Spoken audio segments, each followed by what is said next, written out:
Hi friends, continuing with the previous chapter, stress control.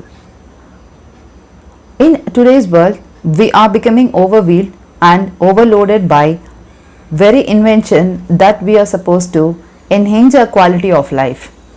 By the myriad wonders we have created for ourselves, we now have so many choices, possibilities, optional extras and adornments to the basic process of living that far from providing adornment to the basic process of life. By promising freedoms and euphemioids, they are tending to weight us down and clutter us up, often causing more problems than they solve and increasing the stress of life at every level. Many books have been written on the subjects of stress over the past decades. Some of these has been heavy, academic and loaded with medical jargons, while others have been lighter, sometimes superficial in approach. I believe, however, that another kind of books is needed that views stress from slightly different perspectives on the incorporates the old knowledge, but also look at the subject with fresh eyes. It is a time to question our preconceived ideas, and in the pages I shall put before you some alternatives way of approaching and thinking about life and its constant challenges. We have different expectations in today's world and new needs in order to achieve a sense of well-being and contentment. Our awareness of ourselves, our fellow men, human beings, and the planets we inhabit is changing almost daily due to the rapid advantage in science, psychologies, medicines, and information technologies. Alongside these benefits, these developments tends to throw up new problems which is grapple. In many ways, the goalposts have moved radially in the last few years. Previously, stress we seen as phenomenon that only happens to the certain people in certain situations. But now we have to recognize the stress in an internal part of the current culture of humankind, and it affects of all as in many ways and others. Stress is impacting us as never before and create much discomfort and uneasy for almost everyone on the planet. In every different cultures, at every levels of society, we can no longer ignore the evidence that we are creating an environment that is none too human being friendly. But equally, we cannot go backward on easily undo what is already created. Therefore, we need to find new approaches, new strategies for living alongside the stresses of the modern world. Stress control combines relevant medical information with psychological facts about the effects of stress on a bodily systems and also its psychological impacts. In addition to offering a complementary takes on today's society, we shall bring together to the best solution from the ancient wisdom teaching translated into useful concepts and procedures for current living, as well as a new preservatives on the best modern ideas. It is important that we should understand more clearly what is happening to humankind at this point in 21st century. But a further dimension is also needed, an inspiring and creative visions for the future, for how it could be, for how we could make it. In order to create a better future, it is imperative that we are not bogged down and weakened by too much stress today. We need strategies that releases us to creative, to use our full potential and to enjoy our lives. These are what I shall attempt to give you throughout this book, and I will endeavor to inspire you towards greater fulfillment, but now and in your vision for your future. Contrary to what many of us may hope, the problem and the dilemmas of the complicated lifestyle we lead are not going to be resolved very easily, and they definitely won't be taken care by someone else. Therefore, we need to find a new way to deal with the stressors and pressures that we are inevitable results of our multi-layered lives, overloaded by endless media, too much informations, instant communication, more choices that we can conformably handle, instant commercial pressure to have more possessions, be more successful, more good looking, more slender and smarter than our peers.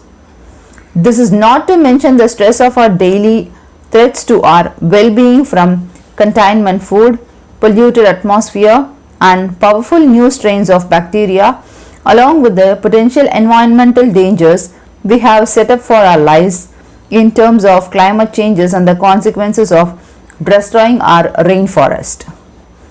Overload has become a main stress for many of us. Too much crowding in our mind and nervous system on a daily basis severely changes our ability to cope. One of the obvious solution to overload is to offload. And in my view, an important part of controlling our stress begins reassessing how much of the stuff on our current agenda is truly helpful, life enchanting and needed on our journey in the 21st century. First aspect can be actually safe or elegant to the metabolical trash can or sledder. This can be approached as a kind of mammoth spring clean when we chunk out all the unnecessary clutters and excess baggage we have been accumulating, often unconsciously, at every level of our lives. It's need to happen both at an individual, personal level and on all collective global levels. There is so much that we could discard as hindering our attempts at being happy and stress free.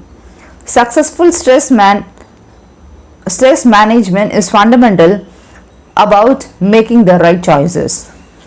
That is why I can assist you with carrying out an audit of your life on many levels to help you to discover what is weighting you down and holding you back, rather than being truly helpful and supportive into your life goals. Every dwelling place needs to be cleared out on a regular basis in order that the occupants can function in a relaxed and effective fashion. If you are constantly tripped over the clutches or cannot find the things buried deep in the chores, you become tense and stressed, angry and panicky. Isn't this the state in which many of us find ourselves quite frequent? And of course, it is just an essential to clear out the dwelling place of our thoughts and feelings, our inner self, and to address the mental clutter which may no longer be useful to us. It is possible to step up or offload much of our stress by changing the way we look at it or the way we go into the actions. These are the two major themes I shall expand upon throughout the book. I shall be offering suggestions for a new way to tackle various different areas and find new perspectives and old problems. Changing our habit isn't easy, but I think it can be helpful to see that change is really a simple development, and development is inevitable in our life. Just a bun must develop into a flower or a leaf, and an acorn must develop into an oak tree. So two must be developed and change if we do not wish to stagnate or regress. Nothing in nature stands still, and we too must develop or degenerate. John F. Kennedy put it like this: you cannot become what you want to be by remaining what you are.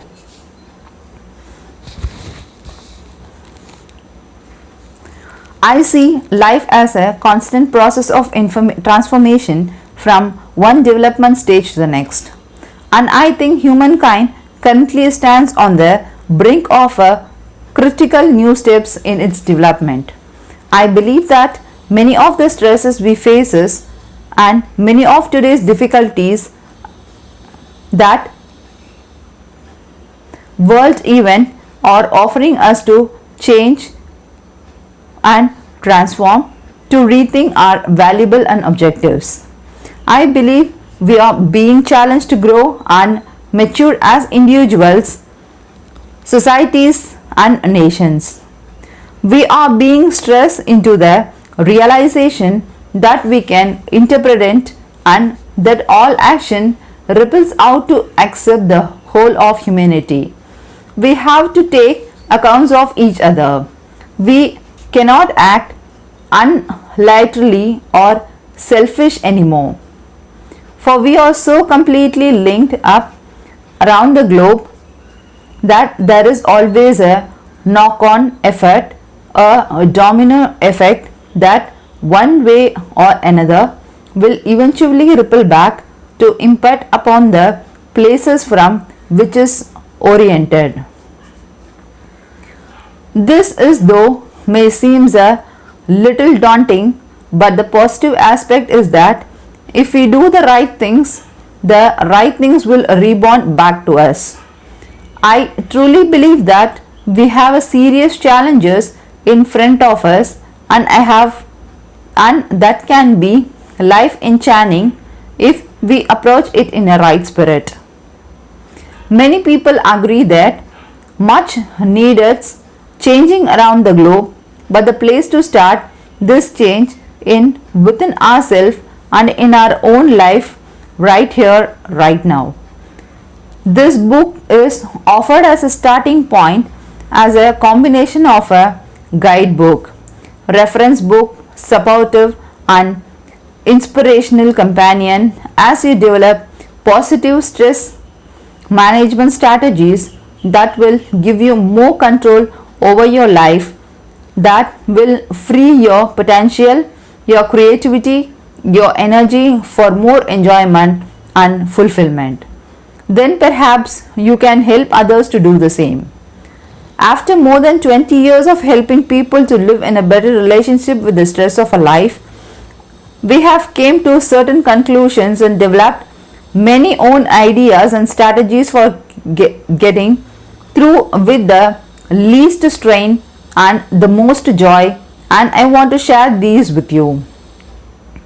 Each chapters already discussed has the aspects of daily life, look at why we became stressed by it or bogged down into it, and they suggested way to release ourselves by taking a different approach, by rethinking the habitat and finding new preservatives, or by finding new way to apply the old truth. We have to initiative and creative. This is what we born to be, and the more we apply our creativity and more fulfillment we will feel and less stressed. There are certain things to be learned from the successful people about how to achieve the maximum one of the abilities or desire and how to thrive while doing on it. Researchers into why and how top people cope with the enormous demand on them has revealed some interesting common denominators. The first of this known as 3CS: control, challenge and commitment. Control. The subject of control has already been discussed in a number of difficulty ways in the previous chapters, precisely because it is in such a fundamental way of freeing yourself from the stress. In example, below we are talking about being control free, always wanting to be control of others or of every situations. That is the negative control. The sort of control where you can constrain, burden or repress others in quite different from positive, empowering control. Positive control is not a constraint so much as an enabler. This can be understood as a kind of control wielding by the directors of a play, not than an autocrat. It is a power of direct, not dictate. It is a power with rather than the power over. Those who want power over others usually feels powerless inside. What is being discussed here is the importance of developing your inner power. Here are some few additional tips which will help you. Adopts a can-do approach. Most successful people thrive on the demands of the lifestyle rather than compelling under the load, largely because they have a strong belief in the ability to control most of what they wish to control. This has been found to be a common denominators that exist in all those who achieve any success in their life. The people who succeeded at whatever they undertake appears to have an inner self-belief and can do attitude towards their demands. Enjoying being in control. Successful people enjoy having control and want to be in control rather than looking into an outside authority to direct them.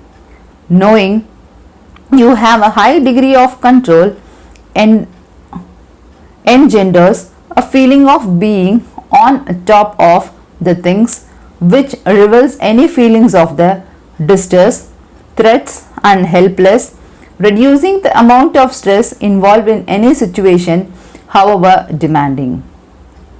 The consequence of this means more enough is available for a high level of performances in spite of emotional responsibility.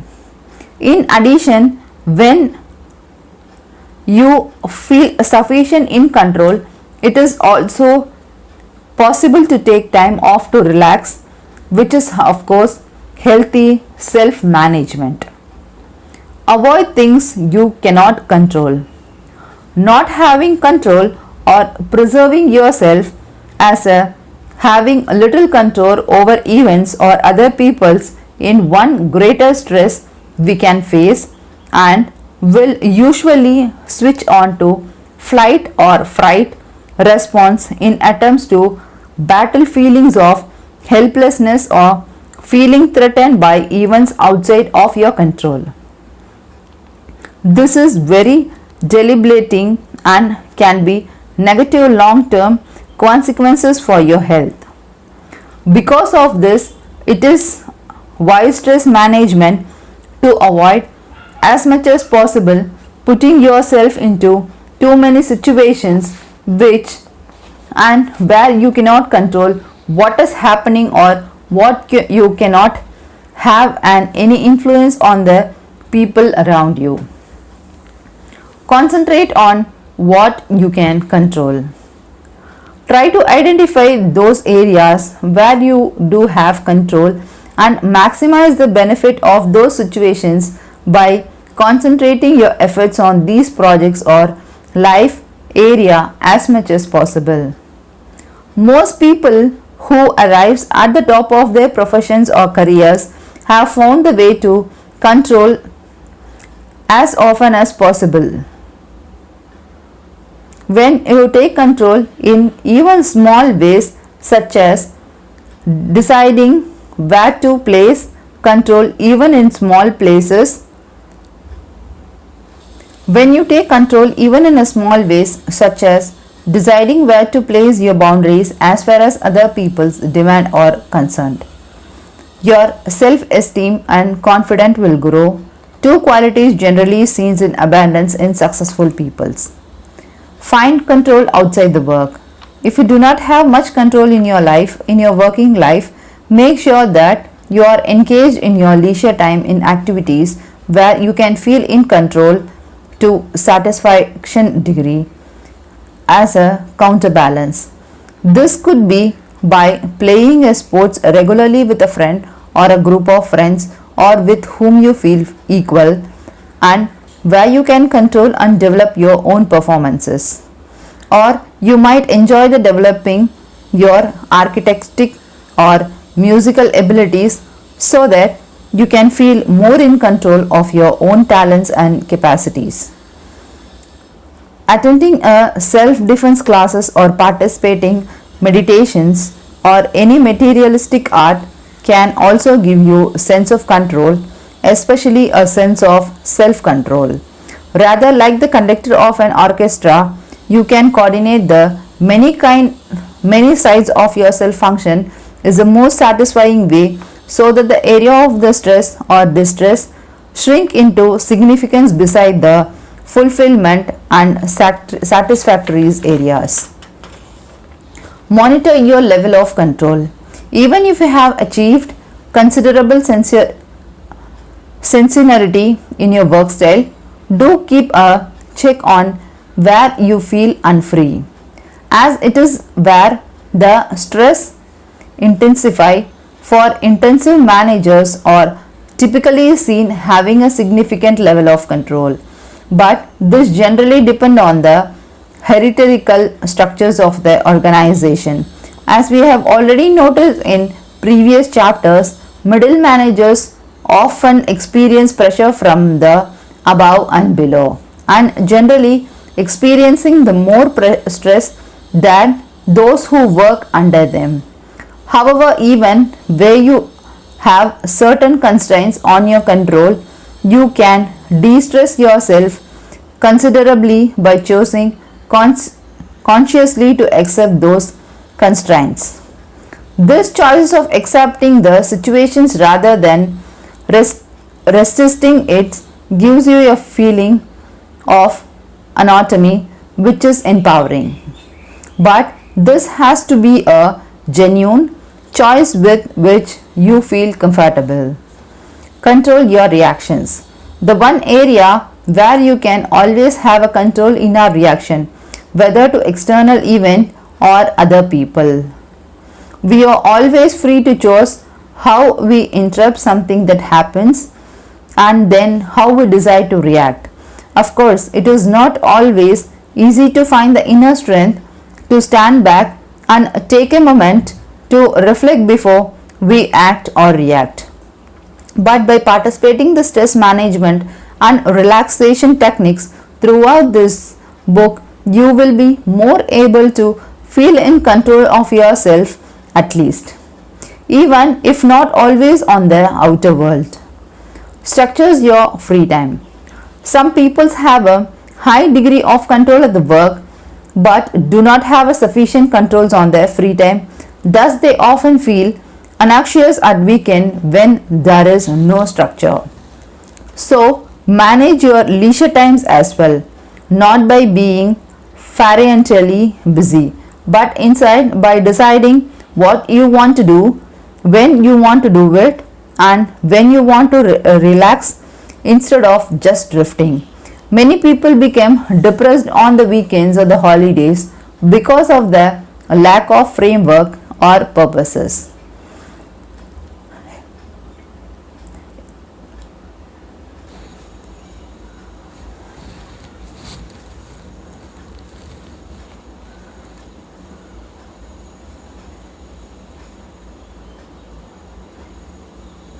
In some therapy sessions, men often complain that at all their weekends they do what their family wants and arrives back at the work on Monday mornings feeling unnourished and the unfreshed and a little restfulness. Women can also fall into a trap of putting their energy into the directing their children's trap of putting their energy or focusing too much on the supportive their partners courses throughout the life, giving insufficient attention to controlling and directing their own lives. It is important not to neglect your individual talents and need for self-expressions. Challenges. Another feature of a successful people is that they see life demands and problems as interesting or exciting challenges to be overcome and not as threats that may overwhelm them. Obviously, whether sometime is preserved as a threat or a challenge to your ingenuity developed of the sources you think or feel you have available. Never forget, however, that the inner attitude with which you approach any situation is very important resources, and this can be developed and strengthened all throughout your life. My suggestion throughout this book are aimed at helping you and to do just that. Let's focus on these aspects or challenges. See problem as a challenges. Try to work on seeing problems as a challenges to be approached from a new perspective. Instead of saying I have a problem, try saying I have a puzzle to solve and see how different that feels. The next time you feel threatened by a problem or a difficult situation, think of it as a game you have to play. Enjoy working out your strategy for solving the puzzle or winning the game. You may not always win, but what is important is enjoying the game. Don't feel upset if it doesn't work out exactly as you hoped. There is always a next time. The attitude is what distinguishes the winner from the loser in the life. Winners enjoy the playing time and do not get upset when they lose because there is always another game to be played tomorrow, and they accept to win tomorrow. When you enjoy something, you relax, and then when your abilities are mostly like to shine through because you have released yourself from the fear. Discover your potential. Think of all difficulties and problems you encounter as a meaning of discovering your capabilities and creativity, your sourcefulness and your full potential. These challenges stresses up, and it is only when we are stressed that we discover what we can be. How do? If you are not challenged by a life, and we may never know how much we have to offer, the extent of our ability and the potentialness lying dormant with us. Just develop the attitude that you don't have a problem, you have a challenge and an opportunity. Choose the best approach. The Chinese quotes and the symbol for crisis have two meanings: dangers and the opportunities. Here is a great wisdom. You can perceive the crisis or problem as a dangers and consequently pain or feel overwhelmed and unable to cope, or you can see the crisis as an opportunity to use your ingenuity and demonstrate your creativity and ability to overcome difficulties. This is your choice. Which one will you choose? We know which one the successful person would choose. Commitment. Leader in life do not simply go to work to do their jobs or to earn their pay package. They engage in whatever they do because of the commitment to a vision. A believer or a personal philosophy, it is commitment to a higher ideal that merely earning one livings. And the vision of our psychology generally pervades the whole of that person's life, not just their work life. There are many examples of this attitude. One that immediately springs of mind is that lost of pioneering car manufacture. Henry Ford, who had a vision of providing motor cars for all ordinary people and strong belief that it could be done. He worked tirelessly and successfully at the realizing his own vision. Steve Jobs and Bill Gates are two most successful people who had that commitment to their visions, and in different arena is Nelson Mandela, who never gave up his commitment to his own vision of equality between the race even in the terrible situations. The same of course can be said to Mother Teresa of Calcutta, Mahatma Gandhi, Mary Suzanne, Florence Nightingale or Albert Swiss, and on and on. I am sure can think of many other examples. Commit to your vision. The list of well-known people is huge, but there are many unknown and yet told successful presidents, managing directors and CEOs of the organization who have a vision for their particular company and what it is stand for in the world. It is the kind of commitment that creates a company's culture, and just an organization with a strong belief system or sense of mission running through them are generally more successful. The same is true for individual also. This sort of commitment fires and motivate people, giving them a purpose above and beyond mere survival or even profit margins. Stick within it. It is a committed state of mind within a vision and a purpose. One is not easily discouraged, and this certainly of the commitment provides stability in person's life, which is very calming. An unshakable belief keep on you to courage when upsets occurs and life becomes turbulent. When you have this sense of commitment to whatever is that you are working at, whether it is your career, your marriage, your local scout groups, campaigning for the environment or bringing up your children's, it feels less of core and more like a reason for living. Define your motivations. Try to develop a sense of commitments towards whatever you are engaged with. Try to find a purpose in what you do.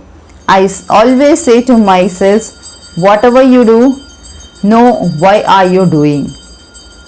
Know why are you doing something is very important, because it gives you a sense of meaning to what you do.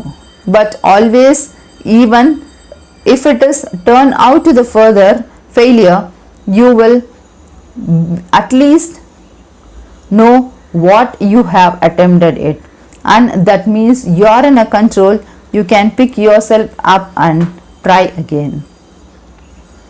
This well-known quote from Goethe empathizes the point.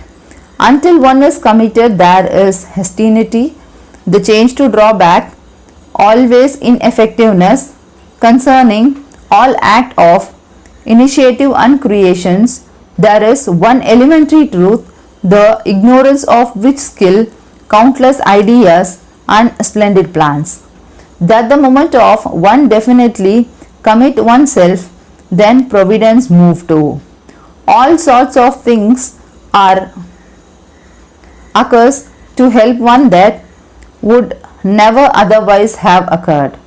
A whole stream of events issues from the decisions raising in one favor all the manners of unforeseen incidents and meetings and materialistic assistance which is no man could have dreamed would have come in his way. Whatever you can do or dream, you can begin it. Boldness has a genuine power and magic in it. Begin it now. To be a successful, you have to commit yourself. Otherwise, as the quote says, you will always to be too able to pull back. To be committed means you will put all of yourself into something. It is the opposite of half-hearted. Approaches to life. Most successful people are usually successful at the number of things they seem to be nurture and develop their difficult abilities and do not stagnate. They intensively create balance in their lives. Many examples came to the mind. Winston Churchill loved to paint. Richard Braxton engages ballooning projects. Reynold English gardener Alan Titchmarsh is also a successful author of children's stories. The impressionist painter Cadel Montet created an executive garden which he declared was his most beautiful masterpiece. I know find relaxation in upholsteristic furniture in his spare time. Many entertainers or fanatical golfers seriously intent of performing their games. List others are excellent cookers. How we balance our life is always significant, and if things are swinging out of control or we feel stressed, strained or distressed, then the cause can often be tracked back to a lack of necessary balance. We have to balance doing and being, but it also important not to spend too much of our time focused on just one aspect of life. Many people who come to consult with me are too focused on their work. They are only using one part of themselves, usually the logical mind, and need to give expressions to their other sides and their unsaid talents. In this, what is happening in your life? If so, try to get back in the touch with the activities you enjoyed as a child and perhaps reawaken your artistic or sportic abilities as a balance and recounter to your life.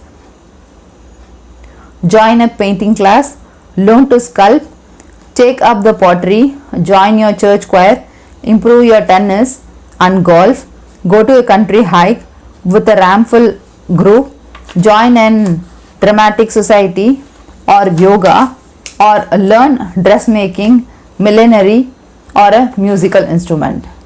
Variety is the spice of a life, they say, and a variety of activities will re-envil you and prevent the sort of exhaustion that arises from the endless repetition of the same task, being focused too much and too long just one aspect of life.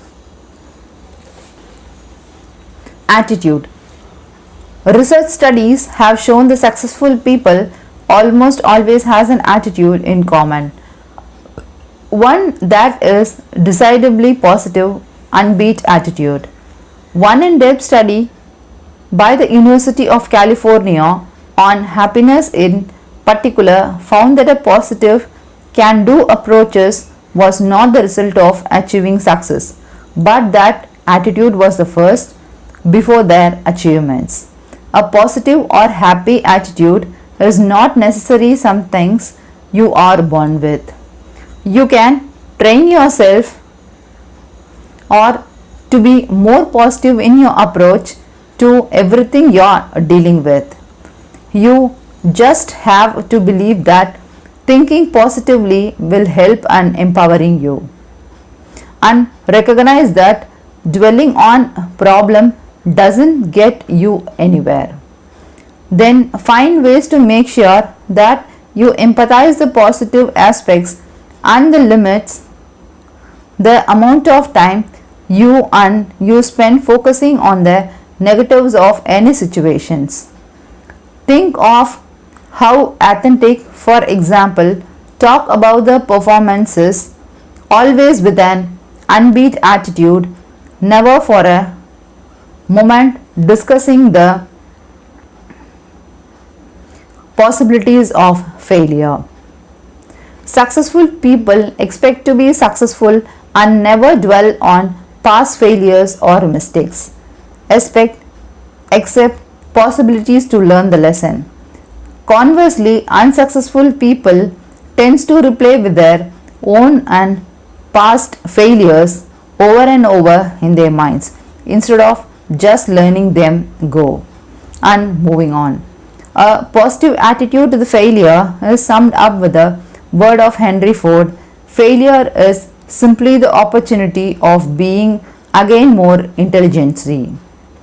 In a recent radio interview, a well-known explorer was talking about his experience to the Arctic, and one of the things that said about survival in the extreme condition could also be a guiding principle for approaching the difficulties of everyday life. He said, "You must develop the attitude of the mind of making the snow and ice as your friend and not as your enemy." He knows the importance of one inner attitude for a successful outcome. In those conditions, the help from outside themselves in the absence of other sources is vital. This is tremendously important lesson of life. Whatever you have to deal with, be in traffic jam, a report you have to write, sitting near a TV, or a presentation you have to give at your work, an exam, or even an instant question from your kids.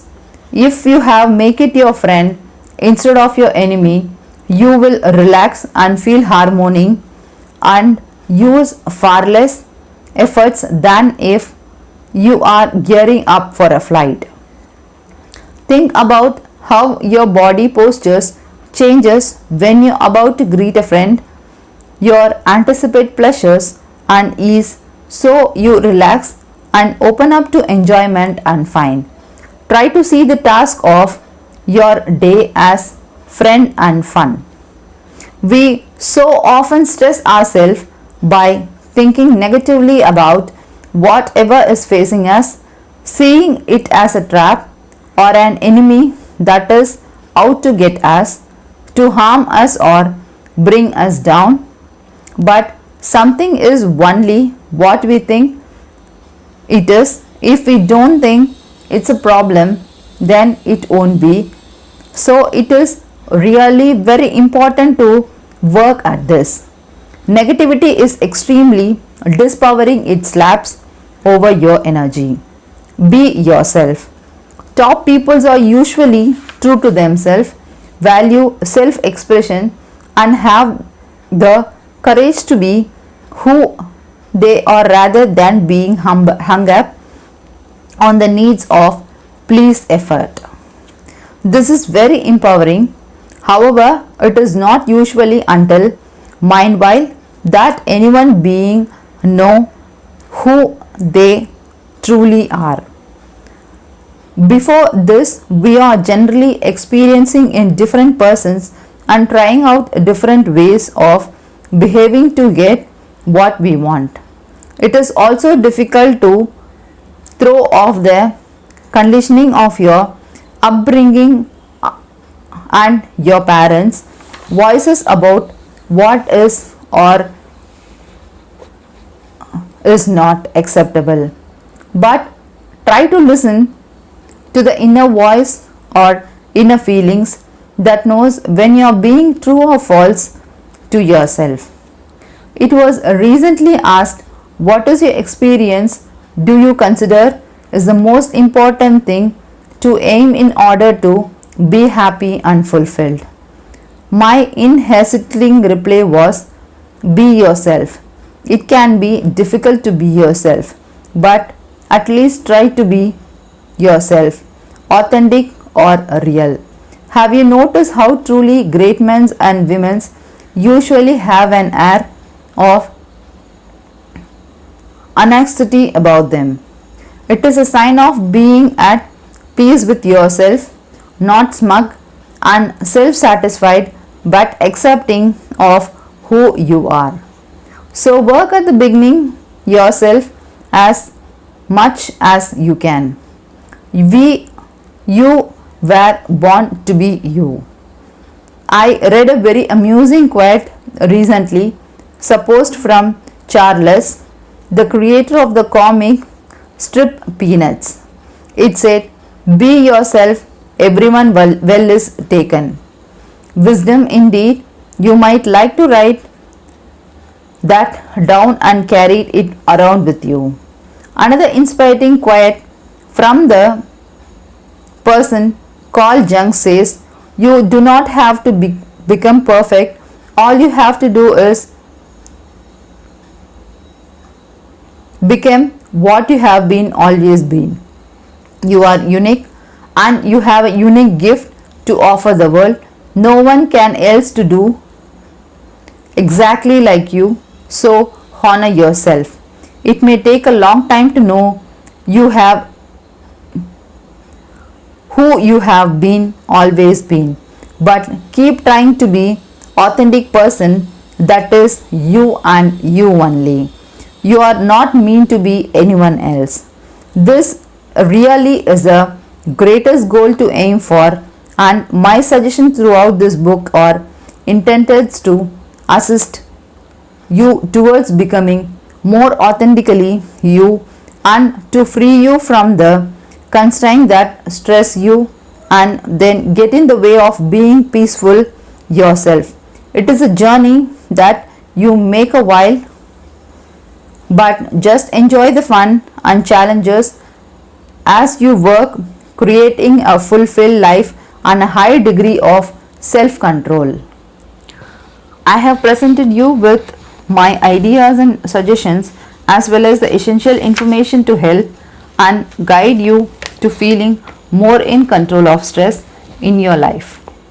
I hope I have shown you that the stress control is often achieved by taking a different view of things, by changing your perspective and the way you approach the demands of your face. This is a major key to controlling your stress and your life. Everything can be experienced from a number of different standpoints, and it is important to remember this. Just because you have always been seen something one way does not mean that the other way to view it, or rather than you have to see it you have always done. We usually have more choices than we imagine, so keep asking yourself, is there any other way I could be looking at this? In this way you can transform difficulties and move forwards because you increase your options. However, there are many times when you need help to see more clearly. So never be afraid to seek help and advice from the people in caring professions, especially from the specialist counselors or from your doctors, or who are specially trained and have experience in helping and advising people with similar problems and their solutions. Most importantly, please remember that it takes time to bring about the changes in our life and in our outlooks. Be patient and gentle with yourself. If one day isn't working and you feel downwards or overhealed, just reassure yourself, encourage yourself that tomorrow it can all be different. Each day is a new opportunity to get in right, to take things, to take and to make things work better, to make your life more beautiful. Say to yourself, what a difference a day makes. The day of our life are like the weather, ever changing, Just because today may be a stormy or dull and heavy, it doesn't mean that tomorrow will be exactly the same. The bad times roll away like the dark clouds, and suddenly, unexpectedly, the sun bursts through, or a solution present inside. So never despair, especially never forget the sun is always there. It doesn't disappear, it just cover up or escape or catch for a while, but it still exists forever. This is what happens to a good things in the life. They may be sometimes get over covered, but they are always there, waiting for us to find a own way back to them. I hope this book has shown you some of the way back to how want it to be.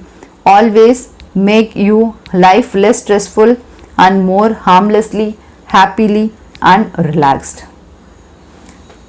Cut things to carry around with you helpful reminder.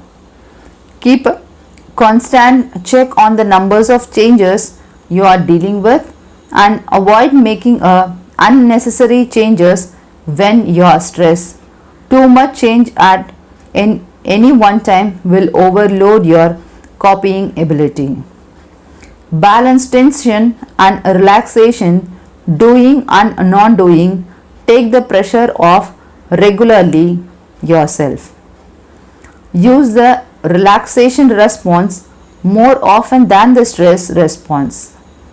Learn to switch off the flight or fight reaction.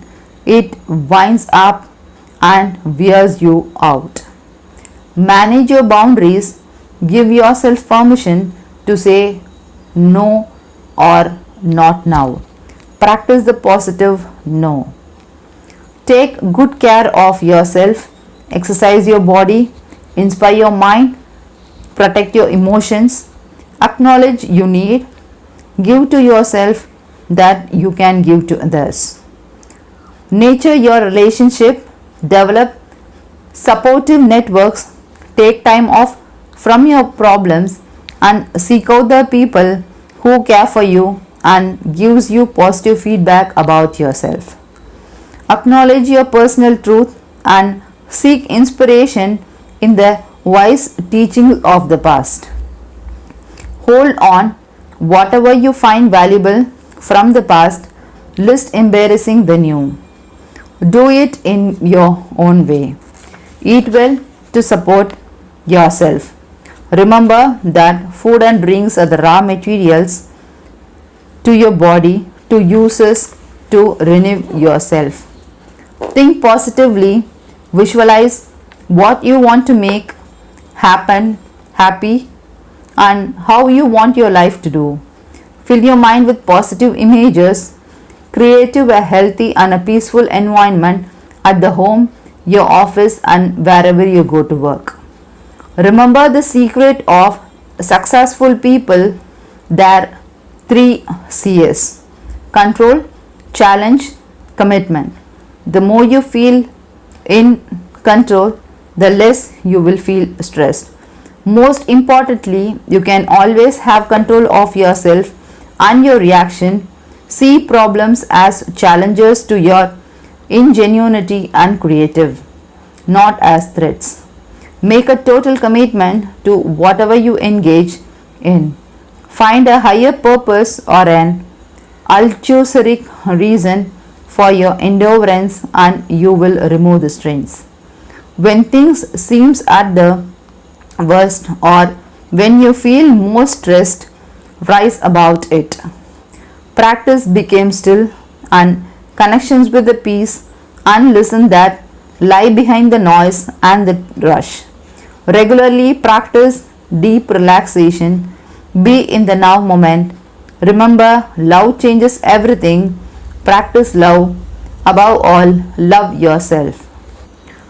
One of the truth that does not change, however much the external circumstances changes, it is that a member of a species, Homo sapiens, we have very distinct and the fundamental needs which has to be met if we are to feel reality, happy or constant, anxiety free, comfortable and well. Not paying sufficient attention to any of these needs will make us more susceptible to stress. We have already identified our needs for some things to remain the same as a stabilizing bedrock in a climate of change. Also, the needs to retain the wisdom of the past and our connection to the truth, as well as the need to stay within the limit of our adoption energy. Another of our most important basic need, however, is it to feel in control of yourself and our life. Feeling out of control or without sufficient control is one of the major triggers to feeling stressed and being found to have a negative implications for health. Knowing that you have a satisfactory level of control over the world around you is good for your immune system and your heart. It has been demonstrated in experiments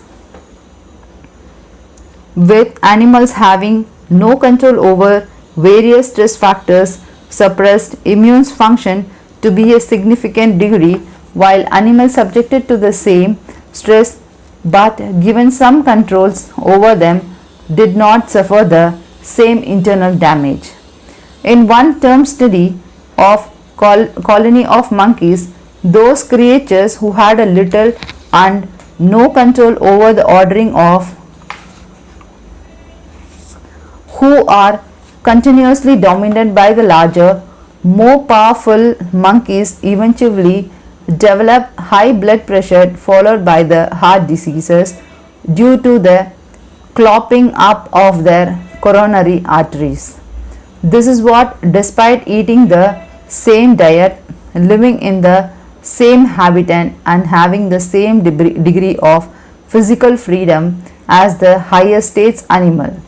In other words, the only difference was in the local lack of control over the environment and the behavior displayed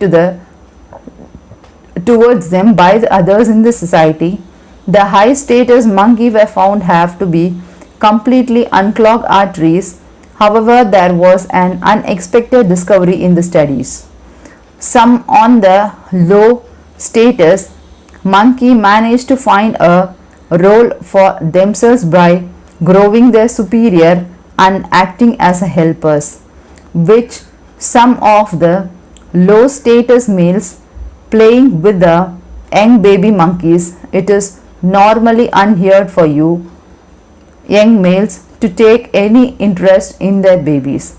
By acting in the way, they develop less severe hardening of arteries than those monkeys who are covered by and antiquated to their powerlessness.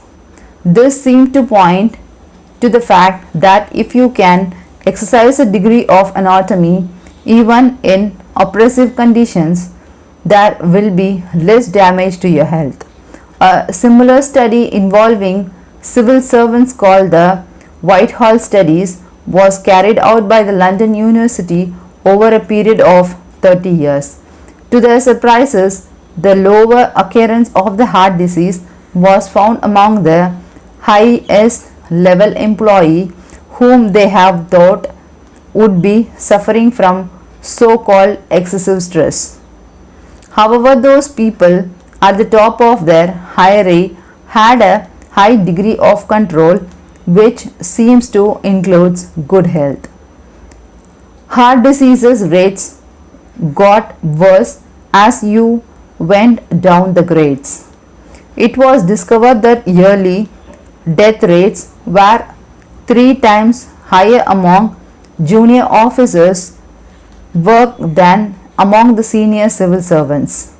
Only 40% of the difference could be explained by the lifestyle managers. It concludes that the longer live expectancy is the more senior ranks was 60% due to having a high level of control and high status in her inheritance.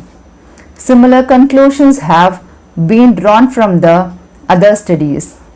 High status, of course, impulse, control, and anatomy. The freedom to make your own decisions and not feel obsessed, controlled, or blocked by others. A disturbing paradigm of modern life, however, is that while we have increasing number of gadgets and technology supported designed to give us a freedom and independence, at the same time we are discovering that we actually have less and less control over numerous aspects of us. I believe we need to address this very consciously. The more aware we have, the more make ourselves our stress factors, the more we can alter our behaviors and internal responses both psychologically so that they do not damage our health. A great deal of stress experience today and its outwards expressions of danger is connected with the expectations that we should be able to control things. But in fact, we can't. We own motor cars, only seen as ultimate symbols of independence and freedom, but we cannot drive them comfortably because too many other people also own a car and slow us down to a snail pace or get in our way. We have developed wondrous modes of communication, but it is increasingly frustrating trying to get holds of a human being at the end of a telephonic line without having to listen the endless recorded instructions about pressing the buttons and wasting huge amount of time. Emails are great experts that we are not snapped with receiving too many, especially the cone from the people trying to sell us things we don't want. This is not mentioned the email that disappears into either and never answered. In a sense, we have set ourselves, we have come to rely more and more on the machines, gadgets, which when they don't work as they are supposed to, put out into a state of importance. In addition, many of the structures and organizations that directs and control the various factors of modern livings or which are supposed to service us have become so huge, centralized, blocked down in and producers that can make us feel threatened or powerless and overwhelmed by the difficulties of trying to interact with them. We certainly do not often feel that we can control them or even the way they treat us. We are confirmed daily by frustration due to the increasing lack of control which if it have no outlet or is not handled in the right way. Thank you.